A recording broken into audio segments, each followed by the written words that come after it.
تو بلال سید بن گیا، ابو لہب پلید بن گیا، مسجد نبوی کا مؤذن بنا۔ ظہر کی نماز 12 ربیع الاول 7 جون 633 عیسوی 11 ہجری، اللہ کے نبی دنیا سے رخصت ہو چکے ہیں، اور ظہر کی نماز کے لیے بلال چھت پہ چڑھے۔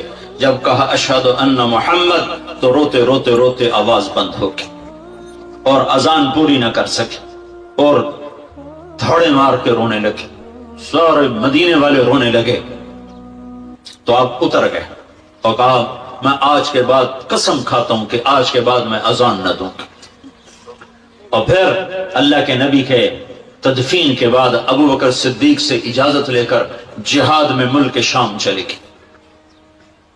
6 مہینے لوٹ کے نہیں آئے، 6 مہینے گزرے، 1 لاکھ صحابہ نکلے ہوئے تھے جہاد میں، 1 لاکھ، کسی کو خواب نہیں آیا، صرف بلال کو خواب آیا۔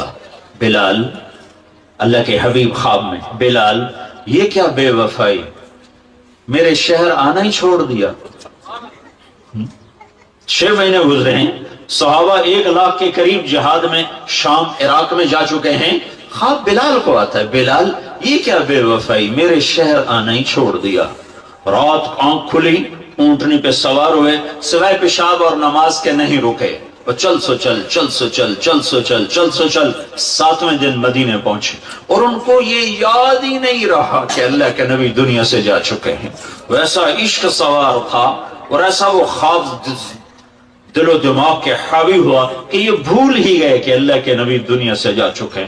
مدینے میں داخل ہوتے ہی نعرے مارے، یا رسول اللہ میں آ گیا، یا رسول اللہ میں آ گیا۔ جب حجرہ مبارک پر پہنچے تو پھر یاد آیا، او ہو تو جدائیاں ہیں، جدائیاں ہیں۔ پھر بے قرار ہو کر اندر حجرے میں آئے اور چیخنے گئے، یا رسول اللہ میں تو آ گیا، آپ کہاں ہیں، میں تو آ گیا، آپ کہاں ہیں، اور قبر پر گرے اور قبر سے چمٹ کر روتے روتے روتے روتے غشی کی کیفیت طاری ہو گئی۔ نماز کا وقت آ گیا، مسجد ساری بھر گئی، سب کی تمنا کہ آج بلال اذان دے، اور کسی کو ہمت نہیں ہو رہی بلال سے بات کر۔ تو صحابہ نے حسن حسین کو استعمال کی، امامین ہمامین، نبی کی آنکھوں کی ٹھنڈک، جنت کے سردار حسن اور حسین، جنت کی عورتوں کی سردار فاطمہ۔ علی تجھے پتا ہے تیرا گھر کہاں ہے جنت میں؟ کہا جی نہیں۔ کہا جنت میں تیرا گھر میرے گھر کے سامنے ہے۔ تو دونوں کو صحابہ نے کہا حضرت آج بلال سے کہو اذان دے، اور یہ کسی کے کہنے پر نہیں دیں گے۔ حسین 6 سال کے، حسن 7 سال کے، یہ دونوں معصوم بچے آئے اور حضرت بلال کے سامنے کھڑے ہو گئے، کہنے لگے چچا ایک درخواست کر۔ کہ میرے بچوں میری تو جان قربان ہے، کیا حکم ہے؟ درخواست نہ کو، حکم کو۔ کہ جیسے ہمارے نانا کے لیے اذان آج ہمارے لیے دے۔ تو بلال رضی اللہ عنہ پھوٹ پھوٹ کے رونے لگے، کہنے لگے میں نے قسم کھائی تھی کہ میں اذان نہیں دوں گا، لیکن میں تمہاری خاطر تو جان بھی قربان ہے، قسم تو چھوٹی سی چیز ہے، میں قسم کا کفارہ دوں گا۔ اور ایسے چڑھے چھت پر، ایک انصاری عورت کا گھر تھا جس کی چھت پہ چڑھ کے اذان دیتے تھے، کانوں میں انگلیاں دے کے جو ہی کہا اللہ اکبر تو سارے مدینے میں کوہرام مچ گیا، اور عورتیں ننگے سر ننگے پاؤں روتی ہوئی گھروں سے باہر نکل گئی، اور مسجد نبی میں چیخ چنگھاڑا مچ گیا، یوں لگا جیسے دور نبوت لوٹ کے واپس آ گیا۔ یہ شان ہے کہ محمد سے وفا تو نے تو ہم تیرے ہیں، یہ جہاں چیز ہے کیا لوح و قلم تیرے ہیں۔ پھر دوسرا واقعہ، جب بیت المقدس فتح ہوا اور حضرت عمر خود پہنچے اور پہلی نماز مسجد اقصی میں ہونے لگی ہے، اور جمعے کا دن ہے، جمعے کے دن لشکر اسلام داخل ہوا، عمر رضی اللہ عنہ قائد ہیں، جمعے کی اذان ہونے لگی تو 36,000 کا لشکر تھا، تو سب نے آ کر منت کی بلال کی کہ اذان، وہ نہیں مانے، تو حضرت عمر نے کہا بلال بلال یہ دیکھو آج اذان دیتا۔ تو بلال وہ صخرہ پہ سوار ہوئے، وہ جو گنبد سا نظر آتا ہے اس کے نیچے ایک چٹان ہے جہاں براق باندھا گیا تھا، تو اس پہ سوار ہوئے، اور جو ہی کہا اللہ اکبر تو یہ 36,000 کا لشکر روتے روتے زمین پر گر گئے۔ یہ اللہ کے حبیب کی اطاعت کی عزت ہے۔ اپنی زندگی کو ڈھالو اللہ کے محبوب کے طریقوں میں، اللہ کے محبوب کے سانچوں میں۔ فلا وربک لا یؤمنون حتی یحکموک فیما شجر بینہم، قرآن کی سب سے خوبصورت قسم۔ اے میرے حبیب لاہور والوں کو بتا دے کہ مجھے تیرے رب کی قسم، سبحان اللہ، کیا قسم اللہ نے اٹھائی ہے۔ اے میرے حبیب مجھے تیرے رب کی قسم۔ یہ عشق کی انتہا ہے، محبت کی انتہا ہے کہ اللہ تعالیٰ ہے خود ہی رب محمد ہے، لیکن قسم یوں اٹھا رہا ہے جس سے رب محمد کوئی اور ہے، قسم اٹھانے والا کوئی اور ہے، کہہ رہا مجھے تیرے رب کی قسم۔ میں اس کو اردو میں کبھی بھی بیان نہ کر پاؤں گا، اور دنیا کا کوئی بھی شخص اس کو اردو میں، انگریزی میں، ہندی میں، فارسی میں نہیں ڈھال سکتا۔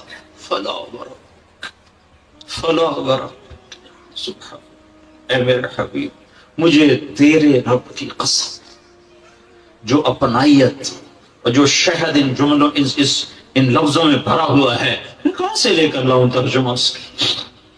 مجھے تیرے رب کی قسم۔ علامہ اقبال میڈیکل کالج کے نوجوان بچے بچیوں کو بتا دے کہ تیرے غلام بنے گے تو میں ان کا ہوں، ورنہ میں کسی کا نہیں تیرے سوا۔ تو اللہ کو اپناؤ، اللہ کو اپناؤ، غلامی مصطفیٰ کے ساتھ، غلامی رسول کے ساتھ، غلام محمد بن کے چلو، غلام رسول بن کے چلو، غلام نبی بن کے چلو، اللہ کے حبیب کے طریقوں میں ڈھل کے چلو، سیکھ کے چلو۔ یہ اللہ تک پہنچنے کا راستہ ہے۔ ڈاکٹر بنو، بادشاہ بنو، انجینئر بنو، جو مرضی بنو، لیکن غلام مصطفیٰ بن کے بنو، پھر اللہ تمہارا ہے، پھر اللہ تمہارا ہے۔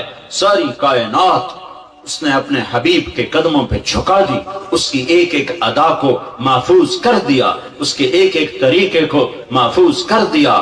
وہ دنیا، اس سے بڑا محسن کوئی ہے تو دکھا دو، اس سے بڑا کوئی محسن ہے تو دکھا دو، اس سے بڑا کوئی عالی مقام ہے۔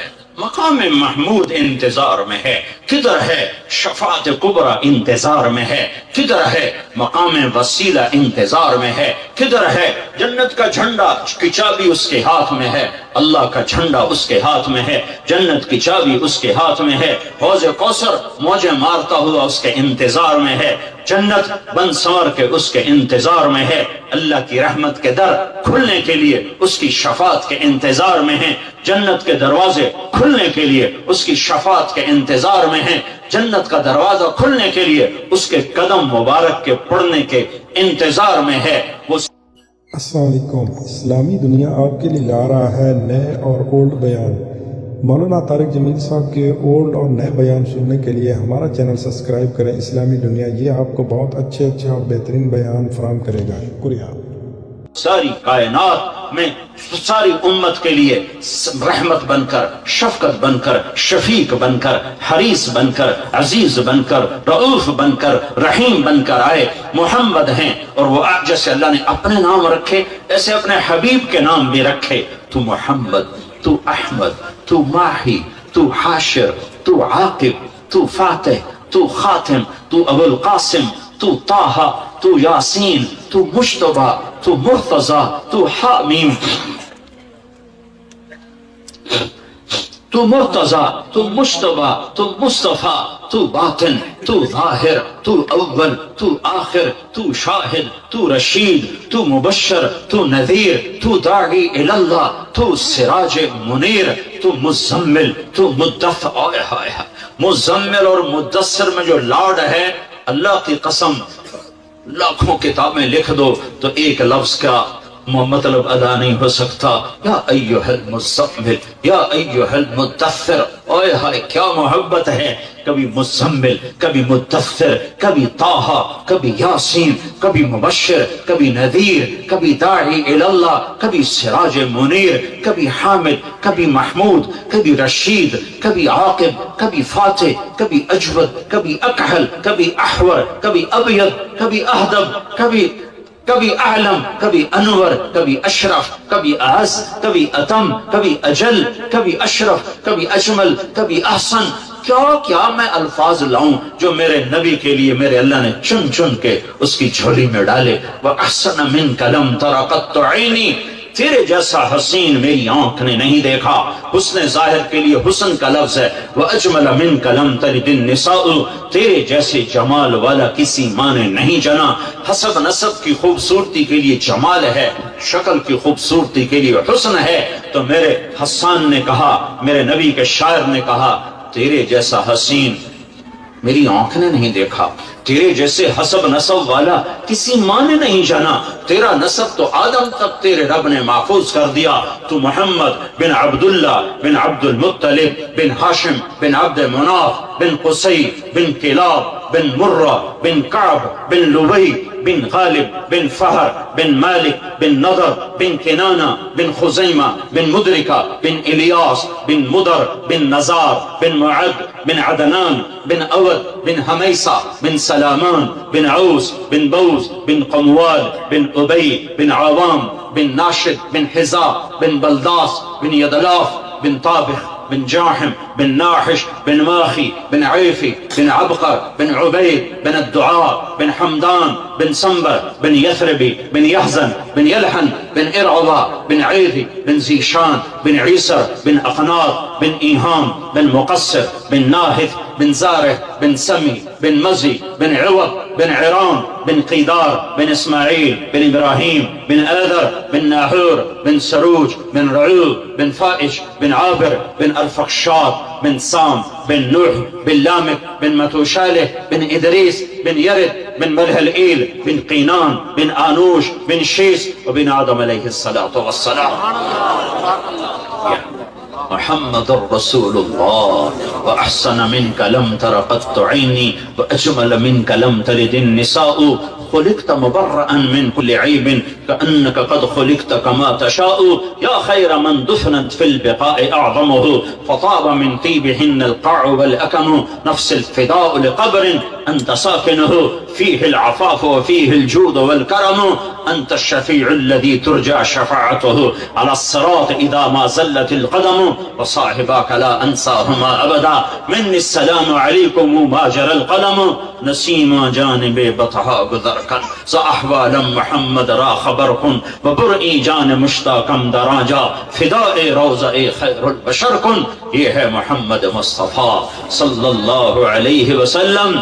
محمدی نظر آؤ، پنجابی نہ نظر آؤ، سندھی نہ نظر آؤ، بلوچی نہ نظر آؤ، پشتو نہ نظر آؤ، محمدی نظر آؤ، محمدی نظر آؤ. ہماری ایک پہچان ہے جو محمد مصطفیٰ صلی اللہ علیہ وسلم کی زندگی اور سیرت ہے. ایک عبادات ہیں جس میں نماز سب سے اعلیٰ ہے، جس میں روزہ اس کے بعد ہے، زکوٰۃ اس کے بعد ہے، حج اس کے بعد ہے. کہ جن پر فرض ہے حج وہ کرو، زکوٰۃ فرض ہے دو، روزہ فرض ہو گیا رکھو، نماز فرض ہے چھوڑو نہیں. دوسری چیز اخلاق ہیں جس میں ماں باپ سر فہرست ہیں کہ اپنے ماں باپ کو دعا لے کر جنت والے بن جاؤ. بدبخت ہے جس نے ماں باپ کو پایا اور جنت نہ لے سکا. تو اللہ کو ساتھ لے لو، اللہ کو ساتھ لے لو، اللہ کو ساتھ لے لو. اور اللہ ساتھ ہوتا ہے جناب رسول اللہ صلی اللہ علیہ وسلم کی مبارک زندگی اور ترتیب پر یہ کرو گے تو اللہ تمہارا ساتھی ہے. یہ نہیں کریں گے تو دنیا کا کوئی سیاسی طبقہ ہمیں اس بھٹی سے نہیں نکال سکتا، اس دلدل سے نہیں نکال سکتا. ہمارے حکمران تو ہے ہی نہیں، ان بیچاروں کے ہاتھ میں کچھ نہیں ہے. ہماری تقدیر کا مالک اللہ ہے، ہمارے بننے بگڑنے کا مالک اللہ ہے. وَلَوْ أَنَّ أَهْلَ الْقُرَىٰ آمَنُوا وَاتَّقَوْا لَفَتَحْنَا عَلَيْهِمْ بَرَكَاتٍ مِّنَ السَّمَاءِ وَالْأَرْضِ. تم میری مان جاؤ، میں زمین آسمان کی برکتوں کے دروازے کھول دوں. میں حکمرانوں کو اس لیے دوش نہیں دیتا کہ حکمران، فوج، پولیس، افسر شاہی 15-20 لاکھ سے زیادہ نہیں ہیں. زیادہ چھلانگ مارو، یہ سارا مجمع 20 لاکھ کا ہوگا اور آبادی 15 کروڑ ہے. 20 لاکھ انتہائی بدترین ہوں اور باقی 15-14 کروڑ 60 لاکھ اگر نیک ہوں، رب ذوالجلال کی قسم یہاں دودھ اور شہد کی نہریں اللہ بہا دے۔ حکمران نہیں، طارق جمیل بگڑا ہوا ہے، تاجر بگڑا ہوا ہے، زمیندار بگڑا ہوا ہے، عورت بگڑی ہوئی ہے، مرد بگڑا ہوا ہے، جوان باغی ہے، بوڑھے باغی ہیں، غریب باغی ہیں، مالدار باغی ہیں، سارے ہم اس کشتی کے ڈبونے میں صرف ناخدا ملاح کا ہاتھ نہیں ہے، مسافروں کے ہاتھ میں بھی بھرمے ہیں اور اپنی کشتی میں چھید کر رہے ہیں۔ 50-15 کروڑ میں 2-4 کروڑ بھی برے ہوں تو کچھ نہیں ہوتا، باقی اگر صحیح ہوں نہیں، ہم سب نافرمان ہو چکے ہیں۔ ہمیں اللہ کو منانے کی ضرورت ہے، اور اللہ کو منانا اتنا آسان ہے۔ میرا رب کہتا ہے میرے بندہ، میری بندی، چل گناہ کر لے حوصلے گناہ کے، کتنے کر، زمین بھر دے، اور کتنے کر، چاند تاروں کو بھر دے، اور کتنے کر، خلا کو بھر دے، اور کتنے کر، تہ بتہ چڑھ جا، اور کتنے کر، آسمان کی چھت کو اپنے گناہ لگا دے۔ مجھ سے کروڑوں اربوں سال کی عمر لے اور گناہ کے اسباب لے، اور کرتا کرتا کرتا تہ بتہ تہ بتہ تہ بتہ تہ بتہ آسمان کی چھت کو لگا دے۔ پھر ایک دفعہ، صرف ایک دفعہ تم کہہ کے یا اللہ معاف کر دے، تو میں سارے ہی معاف کر دوں۔ میں منتیں نہیں کرواؤں گا، ماں منتیں کرواتی ہے، باپ منتیں کرواتا ہے، میں نہیں کروں۔ تو کہے گا یا اللہ معاف کر، میں کہوں گا جاؤ معاف کر دیا۔ تو میرے عزیزو، سب جوان بیٹھے ہو، آج توبہ کر کے اٹھو، تبلیغ میں وقت لگاؤ۔ تبلیغ اللہ رسول سے محبت کا بہت بڑا کام ہو رہا ہے۔ بڑے صدیوں کے بعد ایک کام ملا ہے جو فرقہ واریت سے پاک ہے، جو تعصب سے پاک ہے، جو طعن و تشنیع اور تنقید سے پاک ہے۔ اپنے رب سے صلح کرو، تبلیغ میں وقت لگاؤ، چاہے جب تمہیں چھٹیاں ہوں 4 مہینے لگاؤ، 40 دن لگاؤ، ہر مہینے 3 دن لگاؤ، لیکن ابھی یہ کئی ہزار نوجوان بیٹھے ہیں، سارے مرد عورت بچے بچیاں، آج توبہ کر کے اٹھو۔ یہ میرا سب سے مطالبہ ہے کہ آج تک اپنی مرضی کی گزاری، آج کے بعد اللہ کی مرضی کی گزاریں گے، تو نیت کرو کہ آج ہم نے توبہ کر کے اٹھنا ہے، ٹھیک ہے؟ نیت کرتے ہو؟ سارے کہو یا اللہ میری توبہ، پھر کہو یا اللہ میری توبہ، پھر کہو یا اللہ میری توبہ۔ اگر یہ توبہ آپ سب نے، بچے بچیوں مرد عورتوں نے کر لی ہے، تو آپ کو مبارک ہو، آپ کے سب گناہ معاف ہو چکے ہیں۔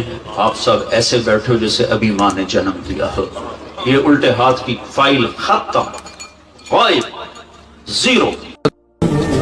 بنو اسرائیل نے سمندر پار کیا، آگے پتھر کے بت کی پوجا ہو رہی ہے۔ یا موسیٰ اجعل لنا الہا کما لہم آلہہ، یا اللہ موسیٰ ایک خدا ہمیں بھی لے کر دو اس جیسا۔ یہ بنو اسرائیل ہیں، اور میرے نبی کا انتقال ہوتا ہے پیر کے دن، اور ابو بکر صدیق اوالی گئے ہوئے ہیں اپنی دوسری بیگم کے پاس، ان کو خبر ملتی ہے تو وہ بھاگے ہوئے آتے ہیں اور آپ کے چادر ہٹا کر آپ کا ماتھا چومتے ہیں، اور گرم گرم آنسو ماتھے پہ گرتے ہیں، وا خلیلہ وا صفیہ وا نبیہ۔ اور اس کے بعد آپ مسجد میں جاتے ہیں تو شور و فغاں ہے، اور عمر تلوار لے کے کھڑے ہیں، جو کہے گا اللہ کا رسول فوت ہو گیا میں اس کو قتل کر دوں گا، وہ اللہ کے پاس گئے ہیں، وہ واپس آئیں گے۔ تو ابو بکر ممبر پر آئے، کہا عمر اقعد اقعد، کھڑے ہوئے آدمی کو کہنا ہو بیٹھ جاؤ تو اقعد، وہ لیٹے ہوئے آدمی کو کہنا ہو بیٹھ جاؤ تو اجلس۔ یہ حسن عربی ہے کہ ہر حیت کے لیے الگ لفظ ہے، کھڑے کے لیے اقعد، لیٹے ہوئے کے لیے اجلس۔ عمر اقعد، کہا نہیں بیٹھوں گا۔ تو پتہ چل گیا کہ جوش میں ہے، ممبر پر آئے، ایھا الناس من کان یعبد محمدا فإن محمدا قد دعا، جو محمد کی پوجا کرتے تھے وہ سن لو کہ انہیں اللہ نے بلا لیا، ان کا انتقال ہو گیا۔ ومن کان یعبد اللہ فإن اللہ حی لا یموت، وہ جو ایک اللہ کی پوجا کرنے والے ہیں ان کا رب زندہ ہے، موت سے پاک ہے۔ میرے نبی نے ایسے لوگ تیار کیے جنہوں نے میرے نبی کی زندگی کو سچ کر دکھایا اور جانوں کے نذرانے پیش کر کے آپ کی زندگی کو دنیا میں زندہ کیا۔ اس لیے واحد جماعت ہے صحابہ کی جن کی زندگی میں ان کو جنت کے وعدے کر دیے گئے، کلن وعد اللہ الحسنى، اس میں سابقین بھی اور لاحقین بھی سب کے لیے جنت کا اللہ تعالیٰ نے وعدہ فرما دیا ہے۔ ایک امت تیار کی، ایک امت تیار کی۔ سارے قرآن نہیں پڑھے ہوئے تھے، حضرت خالد بن ولید نے فجر کی نماز پڑھائی، تھوڑی سی آیات ایک جگہ سے پڑھی، تھوڑی سی ایک جگہ سے، تھوڑی سی ایک جگہ سے، اس طرح کر کے انہوں نے نماز مکمل کی، اور نماز کے بعد کہنے لگے لقد شغلنی الجہاد عن القرآن، بھائی معاف کرنا، جہاد کی وجہ سے میں تو قرآن بھی نہیں پڑھ سکا، لیکن بنے کیا وہ بنے کیا؟ موتا کی جنگ ہے اور میرے نبی کے سامنے منظر کھل چکا ہے۔ آپ نے فرمایا تھا جب چلے تھے کہ پہلا امیر زید بن حارثہ ہوگا، یہ شہید ہو تو پھر جعفر بن نبی طالب ہوگا، یہ شہید ہوں تو پھر عبداللہ بن رواحہ ہوں گے، یہ شہید ہوں تو پھر جسے مرضی بنا لینا۔ ایک یہودی سن رہا تھا، کہنے لگا اعتراض گئے، یہ گئے، یہ نہیں زندہ تھے۔ تو اور وہاں 1,00,000 رومی اور 3,000 صحابہ۔ آپ رک کیوں گئے تھے؟ کہا وہ تھوڑا سا اس کے دل میں کھٹک آئی تھی، اس لیے جنت میں جانے میں تھوڑی دیر ہو گئی۔ اب جھنڈا گر گیا، ثابت ابن اکرم نے جھنڈا اٹھایا، کون لے گا یہ جھنڈا؟ انہوں نے کہا تو لے، تو بدری صحابی ہے۔ تو لے کہا نہیں میرے بس کا نہیں ہے۔ کسی نے آواز دی خالد کو دو۔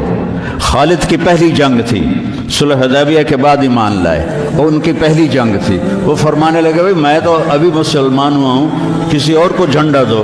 کہا نہیں، سب نے کہا بس خالد خالد۔ انہوں نے ایک ہاتھ میں جھنڈا لیا، جب یوں تلوار کو جب اٹھایا نا تو میرے نبی نے فرمایا ثم صلی اللہ سیفا من سیوفہ، اب اللہ نے اپنی تلواروں میں سے ایک تلوار کو نیام سے باہر نکالا ہے، اور انہوں نے ساری رومیوں کی فتح کو شکست میں تبدیل کر دیا۔ 9 تلواریں ان کے ہاتھ سے ٹوٹیں لڑتے لڑتے، اور اتنا روب چھا گیا کہ پورے روم میں دہشت پھیل گئی خالد ابن ولید کی۔ یہ لوگ میرے نبی نے تیار کیے تھے، ایک امت بنائی تھی، یہ میرے نبی کا عظیم ترین کارنامہ ہے، اور اولین اور آخرین کا سب ایک جذبہ تھا۔ حضرت عمر کی مجلس میں ابو سفیان، اکرمہ بن ابی جہل، حارث بن ہشام، سہیل ابن عمر بیٹھے ہوئے ہیں، تو حضرت بلال آ گئے، کہنے لگے آپ لوگ تھوڑا پیچھے ہو جاؤ۔ پھر حضرت عمار آئے، آپ نے کہا آپ لوگ تھوڑا پیچھے ہو جائے۔ پھر حضرت صہیب آئے، آپ نے کہا تم لوگ تھوڑا پیچھے ہو جاؤ۔ پھر حضرت مقداد آئے، آپ نے کہا تم لوگ تھوڑا پیچھے ہو۔ پیچھے ہوتے ہوتے جوتیوں پہ جا بیٹھے، مہاجرین اولین کو آگے بٹھایا۔ تو یہ غصے سے باہر نکل آئے، اور ابو سفیان کہنے لگے دیکھتے ہو عمر نے ہمارے ساتھ کیا کیا ہے؟ تو سہیل بن عمر کہنے لگے صحیح کیا ہے، وہ ہم سے پہلے ایمان لائے تو وہ آگے نکل گئے، ہم بعد میں ایمان لائے تو ہمیں تو پیچھے ہی رہنا ہے۔ تو کہنے لگے اگر آخرت میں پیچھے رہ گئے تو پھر کیا ہوگا؟ یہ فتح مکہ کے مسلمان ہیں، فتح مکہ پھر کیا ہوگا؟ تو سارے گھبرا کے حضرت عمر کے پاس آئے کہ ہم نے دیکھ لیا ہے جو تو نے کیا ہے، ٹھیک کیا ہے، چلو ہم پیچھے رہ گئے ہیں، لیکن کوئی طریقہ بتاؤ کہ آگے نہیں بڑھ سکتے تو جنت میں ساتھ تو ہو جائے۔ تو انہوں نے فرمایا انہوں نے جہاد میں جان دی تھی، تم بھی جانے لگا دو تو تم بھی ان کے ساتھ ہو جاؤ گے۔ تو 400 قریشی سردار مکہ سے نکلے، 400، اور حارث بن ہشام ابو جہل کے چھوٹے بھائی ہیں، اتنے ہر دل عزیز تھے۔ جب یہ نکلے تو سارا مکہ چھوڑنے باہر آیا، اور سب رو رہے تھے، بچے بچیاں مرد عورت۔ تو حارث بن ہشام کھڑے ہو گئے، کہنے لگے یا اہل مکہ، اے اہل مکہ، اللہ کی ذات کی قسم مکے سے محبوب کوئی شہر نہیں، تم سے محبوب کوئی لوگ نہیں، لیکن ایک داعی نے آواز لگائی، اس پر ہمارے غلاموں نے لبیک کہا۔ آج وہ اتنا آگے جا چکے ہیں کہ اگر ہم یہ سارے مکے کے پہاڑ سونا بنا کے خرچ کر دیں تو ان کے ایک مٹھی جو کا اجر بھی نہیں پا سکتے۔ تم اپنی جانوں کا نذرانہ پیش کریں گے کہ آگے نہیں تو برابر تو ہو جائیں۔ تو یہ سارے سرداران تشریف لائے۔ اجنا دین کی جنگ ہو رہی تھی، اس میں شرکت کی، اس میں فتح ہوئی۔ پھر یرموک کی جنگ ہوئی جو فیصلہ کن جنگ تھی، جس نے شام کا فیصلہ کر دیا ہمیشہ کے لیے۔ 9 دن یہ جنگ چلتی رہی، کبھی ایسے کبھی ایسے، کبھی ایسے کبھی ایسے، اور ایک دن ایسا ہوا کہ مسلمان صحابہ دبتے دبتے دبتے عورتوں کے خیموں تک آ گئے، اتنے قدم اکھڑے کہ عورتوں کے خیموں تک آ گئے۔ تو حضرت اکرمہ رضی اللہ تعالیٰ عنہ نے اپنی تلوار کی نیام کو توڑ دیا اور لوہے کے ٹوپی کو اتار کے پھینک دیا، کہا من یبایعنی علی الموت، یا اللہ ہمیں موت دے گا یا فتح دے گا۔ تو حضرت خالد بن ولید اور اکرمہ رشتہ دار ہیں، تو خالد بن ولید نے ان کا ایسے ہاتھ پکڑ لیا، نا نا نا نا نا نا، ابھی تمہاری ہمیں ضرورت ہے، یہ نہ کرنا یہ نہ کرنا۔ تو انہوں نے کہا الیک انی، دور ہو جاؤ مجھ سے، انی و ابی کان من اشد الناس عداوۃ لرسول اللہ وافر منکم اليوم، میں اور میرا باپ ساری زندگی دشمن اسلام رہے، آج ہی تو داغ دھونے کا وقت آیا اور میں بھاگ جاؤں۔ ان لک سابقۃ، تو مجھ سے پہلے ایمان لا چکا ہے اور آگے بڑھ چکا ہے، پیچھے ہٹ جا، میرے راستے میں حائل نہ ہو۔ تو سب سے پہلے ان کے بیٹے عامر بن اکرمہ نے بیعت کی، پھر حارث بن ہشام، سہیل بن عمر، زرار بن اوزر، ابو سفیان بن حرب، ان سارے سرداروں نے بیعت کی، اور سب نے اپنے خود لوہے کی ٹوپیاں پھینک دیں اور تلواروں کی نیامیں توڑ دیں اور شیر کی طرح حملہ آور ہوئے، وہ سارے روم کو پلٹا کے پیچھے پھینک دیا۔ اور جب روم کے قدم اکھڑ گئے تو خالد بن ولید فوراً بھاگے بھاگے واپس آئے کہ میں پتہ کروں کہ اکرمہ کس حال میں ہے اور عمر کس حال میں ہے، رشتہ ایک مخزومی ہے نا دونوں۔ تو جب عمر کو دیکھا تو وہ ختم ہو چکے تھے، جب اکرمہ کو دیکھا تو ان میں کچھ سانس باقی تھا، تو انہوں نے ان کا سر اپنی گود میں لیا اور منہ میں تھوڑا پانی ٹپکایا اور ان کے بیٹے عمر کا سر یہاں رکھ لیا، یہاں۔ تو ان کی آنکھیں کھلی کہ قول، کہا میں خالد ہوں۔ کہا کیا کیا اللہ تعالیٰ نے؟ اقر عینک، اپنی آنکھیں ٹھنڈی کر، اللہ نے فتح دی۔ کہا اچھا عمر کو کہہ دینا جو تم نے کہا تھا وہ ہم نے کر دیا، جو تم نے کہا تھا وہ ہم نے کر دیا، اور جان نکل گئی۔ تو حضرت خالد بن ولید کو حضرت عمر پہ غصہ آ گیا۔ عرب جب غصے میں بولتے تھے تو ماں کے نام سے پکارتے تھے، اور جب اچھے ماحول میں ہوتے تھے تو باپ کے نام سے پکارتے تھے۔ تو یہاں حضرت خالد کہنے لگے کلا زعم ابن الحنتمہ اللہ نستشہد۔ حنتمہ حضرت عمر کی ماں کا نام ہے، حنتمہ کا بیٹا اب یہ نہیں کہہ سکتا کہ سرداروں نے جان قربان نہیں کی، یہ میرے نبی کی محنت کا ثمرہ ہے، یہ مدارس اسی کا سلسلہ ہیں، یہ خانقاہیں اسی کا سلسلہ ہیں، یہ تبلیغ اسی کا سلسلہ ہے۔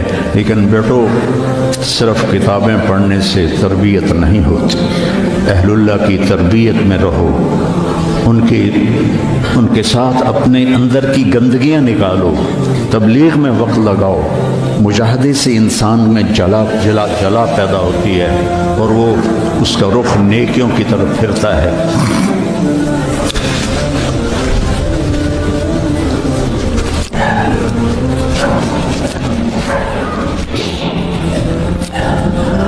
تو نیت کرتے ہو سارے؟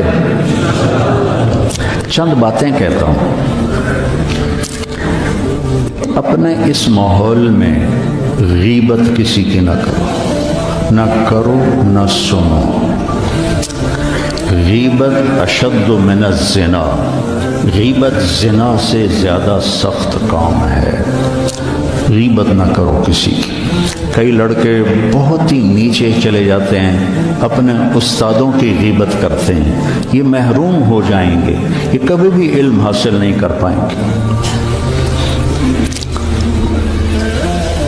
تو مجھے ایک واقعہ یاد آ گیا. قاضی احسان احمد شوجابادی رحمۃ اللہ علیہ ختم نبوت کے امیر تھے. تو میرے والد صاحب سے بڑا ان کا گہرا تعلق تھا. تو ہمارے گھر آتے تھے، میں چھوٹا تھا. تو انہوں نے اپنا واقعہ سنایا کہ میں تو ناقص کا صیغہ ہوں قاضی، تو ویسے بھی میں ناقص تھا، مجھے اتنا پڑھنا لکھنا آتا نہیں تھا. اور ایک طالب علم تھا جو بہت قابل تھا، اور وہ استاد پہ ایسا اشکال کرتا کہ استاد کو جواب نہیں آتا تھا، تو پھر وہ ہنس پڑتا تھا. تو ایک دن استاد نے دکھی ہو کر کہا جا تو بھینسیں ہی چرائے گا. اور ایک دفعہ میرے استاد اٹھے تو ان کا جوتا دور پڑا تھا. تو میں بھاگ کے گیا، جوتا اٹھا کے لایا اور ان کے سامنے رکھا. کہنے لگے بادشاہ تیرے جوتے سیدھے کریں گے انشاءاللہ. تو قاضی صاحب فرمانے لگے کہ اس لڑکے کو میں نے خود بھینسیں چراتے دیکھا. میں نے اسے خود بھینسیں چراتے دیکھا. اور تحریک ختم نبوت میں جب قاضی صاحب کو، چونکہ یہ تحریک کے سر امیر تھے، جب ان کو بلایا گیا تو جنرل اعظم تھا گورنر پنجاب کا. تو جو بھی بات چیت ہوئی وہ تو انہوں نے نہیں بتائی تھی. جب اٹھے تو ان کے جوتے قالین سے پرے پڑے تھے. تو جنرل اعظم بھاگ کے گیا اور آپ کے جوتے اٹھا کے لا کے آپ کے سامنے رکھے. تو قاضی صاحب رونے لگے. تو انہوں نے کہا حضرت جی اس میں رونے کی کیا بات؟ کہ نہیں، ایک بات یاد آئی ہے اپنے استاد کی، آج اس کو زندہ ہوتا دیکھ رہا ہوں تو اس پہ رونا آیا ہے. اپنے استادوں کی غیبت نہ کرو، ان کی برائی نہ دیکھو، وہ آنکھیں بند کر دو جو کسی کی برائی دیکھتی. اپنے عیب دیکھو، دوسروں کی خوبیاں دیکھو. ایک آپ میں غیبت نہ ہو، کوئی آپس میں لڑا ہوا نہ ہو کہ میں نے اس سے بات نہیں کرنی. آپ بچے ہیں، جوان ہیں، ہو سکتا ہے کوئی بچہ کسی بچے سے لڑا ہوا ہو اور اس کی بول چال بند ہو، تو ایسے دل کے اوپر تالے نہ لگاؤ. اپنے دل کو کھلا کرو اور معاف کر دو اور اس کے سینے سے لگ جاؤ. تب جا کر تمہارے اندر علم کا کچھ نور آئے گا. جس دل میں بغض ہوتا ہے اس میں علم نہیں آتا ہے. اور پہلی تکبیر اولیٰ کی کوشش کرو، تکبیر اولیٰ کے ساتھ نماز پڑھنے کی کوشش کرو. تکبیر اولیٰ کے ساتھ نماز پڑھنے کی کوشش کرو. آپ جوان ہیں، تہجد کی پابندی کرو. بڑی پرانی بات ہے، مولانا یوسف صاحب رحمہ اللہ کے تھے ایک تربیت یافتہ میاں جی نیواتی. تو ان کی جماعت آئی ہوئی تھی تو میں ان سے ملنے گیا. مجھ سے کہنے لگے مولوی صاحب اگر اپنی بات میں اثر پیدا کرنا ہے تو رات کو اٹھنا سیکھ لے. اگر اپنی بات میں اثر پیدا کرنا ہے تو رات کا اٹھنا سیکھ لے.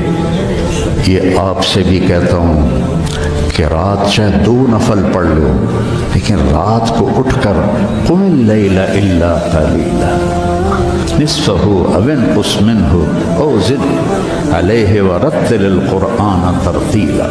یہ رات کا اٹھنا، ان ناشئۃ اللیل ہی اشد وطئا واقوم قیلا ان لک فی النہار سبحا طویلا واذکر اسم ربک وتبتل الیہ تبتیلا. رات کا اٹھنا یہ آپ کے اللہ سے ملا دے گا. آپ آپس میں نفرت نہ ہو، آپس میں نفرت نہ ہو، آپس میں کسی سے بول چال بد نہ ہو، کسی استاد کی بے اکرامی نہ ہو. پھر چاہے تمہارے کچے پچے سبق بھی ہوں گے نا، جب اللہ کام لینے کا ارادہ کرتا ہے پھر کچا پکا نہیں دیکھتا، پھر اسے قبول کرتا ہے. مولانا تعالی شاہ بخاری رحمہ اللہ نے دورہ نہیں پڑھا تھا، صرف مشکات تک پڑھا تھا.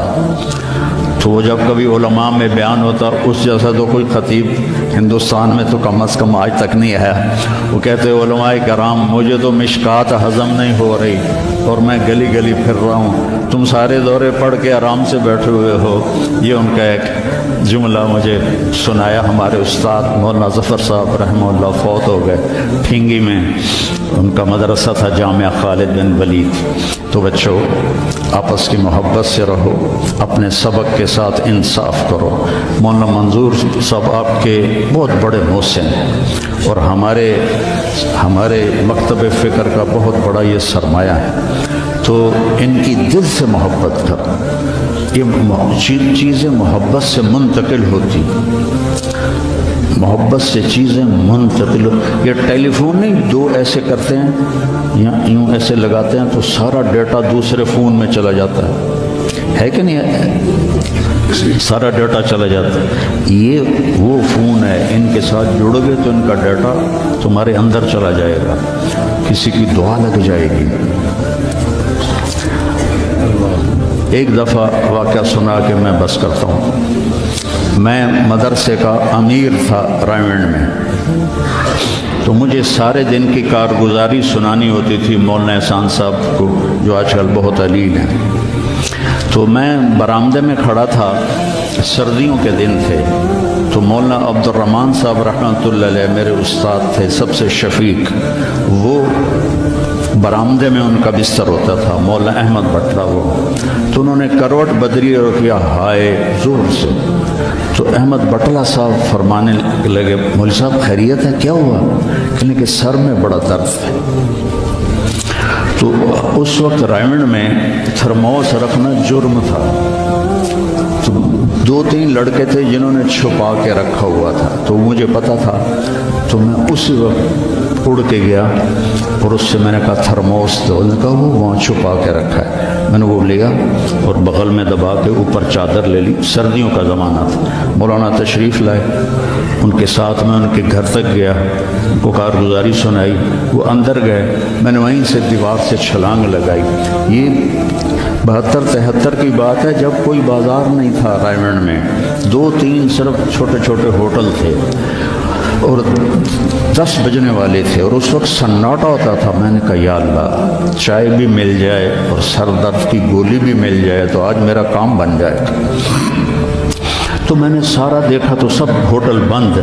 ایک ہوٹل بند تھا لیکن تھوڑا سا کیواڑ کھلا ہوا تھا اور اندر سے روشنی آ رہی تھی. وہ انور نام کا ایک ساتھی تھا مرحوم, اس کا ہوٹل تھا. میں اندر گیا, میں نے کہا بھائی انور چائے چاہیے. کہا بھائی میں تو تھک گیا ہوں سارا دن, تو خود بنا لے. تو وہ اسٹوو ہوتا تھا ہوا والا, وہ میں نے چائے بنائی, تھرموس میں ڈالی. میں نے کہا کوئی سر درد کی گولی ہے تیرے پاس؟ اب چائے کے کھوکھے پر کھوکھا, سر درد کی گولی کا کیا کام ہے؟ کہنا کہ وہ پھٹے پر دیکھو شاید کوئی پڑی ہو. تو میری تقدیر میرا ساتھ دے رہی تھی. میں نے دیکھا تو ایک ساری ڈان ہوتی تھی اس وقت, وہ سر درد کی گولی تھی, جیسے آج کل پیناڈول ہے, وہ ساری ڈان پڑی تھی. میں نے کہا لے بھائی آج کام بن جائے. میں نے وہ لی اور دوڑ لگائی, اور جب مولانا چادر لے کے پڑھتے تو میں نے ایسے پاؤں دبائے.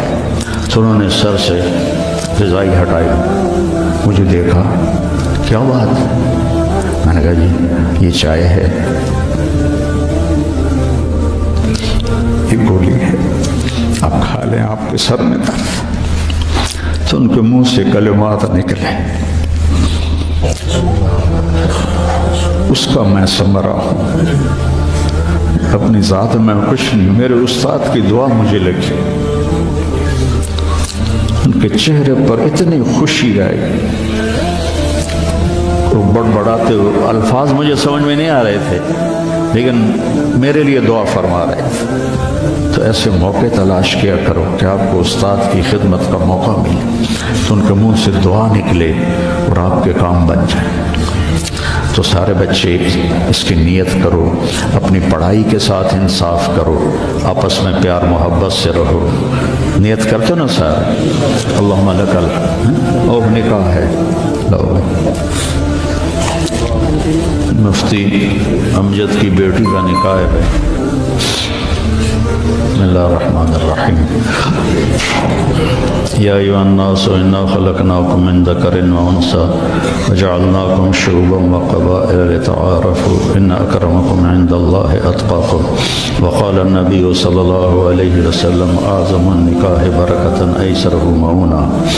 جی بیٹا اسامہ، عائشہ سید عائشہ بنت مفتی امجد کو مہر فاطمی کے وضع کے نکاح میں دیا قبول ہے؟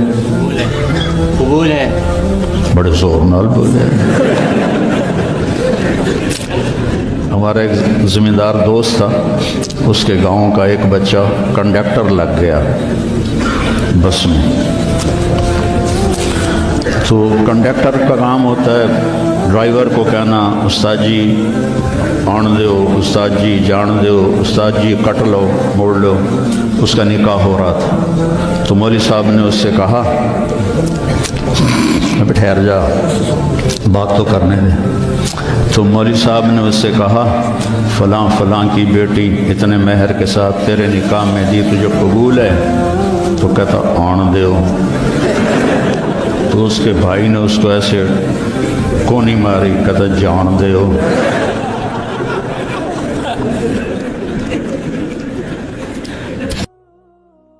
کونی ماری، کہتا جان دیو.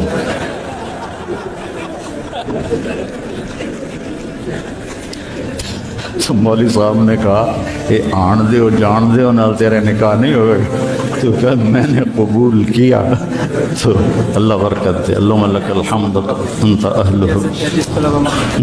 ہاں ہاں ہاں ہاں بھائی، اللہ تعالیٰ نے میرے اوپر یہ احسان کیا. میں جب پڑھتا تھا تو میرا ساتھ خارجی مطالعہ بہت تھا. اللہ نے ذہن اچھا دیا تھا تو اپنی کتابوں سے فارغ ہو کر خارجی مطالعہ کرتا تھا. تو ہمارے ہاں عام معمول نہیں ہے اجازت حدیث کا، سند کے سافل اور عالی ہونے کا کوئی زیادہ رواج نہیں ہے، عرب میں بہت ہے. تو مجھے پتا تھا کہ سند عالی بھی ہوتی ہے، سافل بھی ہوتی ہے. تو دورے کے آخری دنوں میں نے خیال دوڑایا کہ کس سے جا کے اجازت لی جائے. تو مولانا عزیر گل رحمۃ اللہ علیہ شیخ الہند کے براہ راست شاگرد تھے. تو وہ رہتے تھے سخا کوٹ کے آگے گاؤں تھا. تو میں نے رائمنڈ میں، ہم جامعہ رشیدیہ میں دورہ کرتے تھے. جب رائمنڈ میں دورہ نہیں تھا، مولانا عبداللہ صاحب رائے پوری ان کی وجہ سے ہمیں وہاں بھیجتے تھے. تو کوئی لڑکا تیار نہ ہوا میرے ساتھ. تو ایک فتح جنگ کا تھا اور ایک بنو کا. میں نے ان سے کہا تمہارا تو گھر بھی ادھر ہے، تم تو میرے ساتھ چلو، میں نے تو واپس ملتان آنا ہے. وہ تیار ہو گئے. ہم صفا کوٹ پہنچے. ان کے بیٹے تھے عبد الرؤف صاحب رحمہ اللہ، کپڑے کی دکان.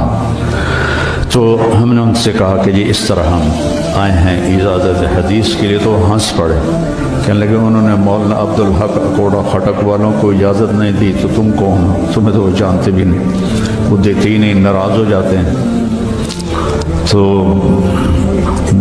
مولانا محمد میاں صاحب تھے رحمۃ اللہ علیہ، ہم اس میں جامعہ مدنیہ میں.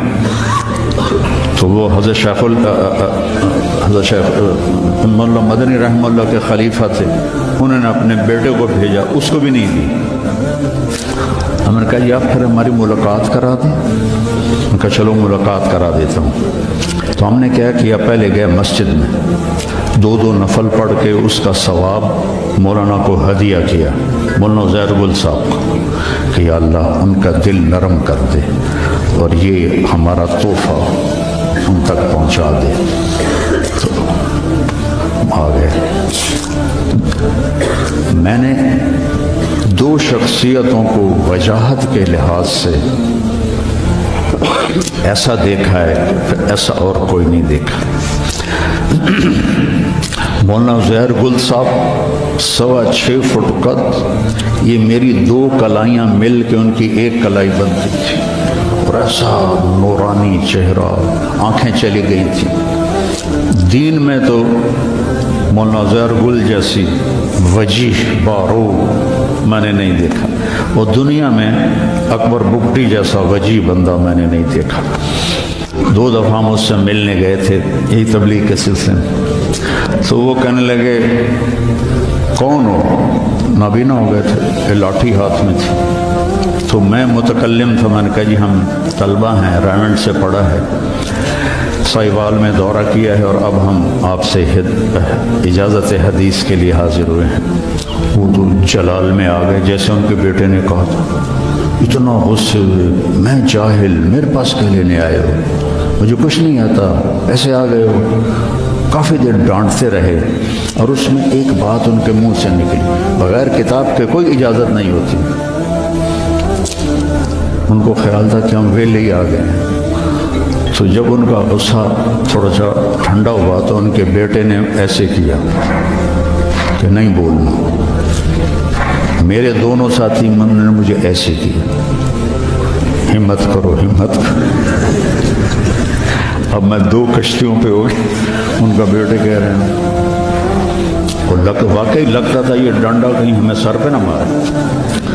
تو میں نے کہا حضرت کتاب ہمارے پاس ہے, ہم کچھ پڑھ کے سنا دیتے ہیں, اگر آپ کو اچھا لگے تو ہمیں اجازت دے دیں, اگر اچھا نہ لگے تو ہمارے لیے ایک بہت بڑی سعادت ہے کہ شیخ الہند کے شاگرد سے کے سامنے ہم نے حدیث پڑھی.